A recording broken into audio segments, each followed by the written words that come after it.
जनसंवाद न्यूज, सत्य आणि विश्वासाची बातमी। पर्यावरण दिनाचे औचित्य साधून कल्याणच्या निसर्ग मैत्री ग्रुप तर्फे आंबिवली येथील उद्यानात 51 झाडांची लागवड करण्यात आली।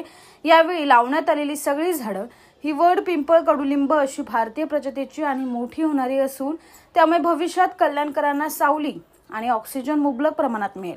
या वृक्षारोपण मोहिमेला कल्याण जिल्हा व सत्र न्यायालय, कल्याण पश्चिम येथील advocate Shalaka Ahire, advocate Minal Inamdar, advocate Prakash Raskar, advocate Sunita Deore, advocate Ranjana Mhatre, advocate Deepshree Vatmore, advocate Aniket Gunjal, advocate Nilavati Holmukhe, advocate Sangeeta Godse, advocate Madhuri Joshi, advocate Tamsum Bairangdar तसेच इतर मान्यवरांनी सक्रिय सहभाग मोठ्या प्रमाणात घेतला होता। जनसंवाद न्यूज, सत्य आणि विश्वासाची बातमी। आजच सबस्क्राइब करून बेल आयकॉनला क्लिक करा आणि पहा ताज्या घडामोडींचा अचूक अंदाज आपल्या मोबाईलवर।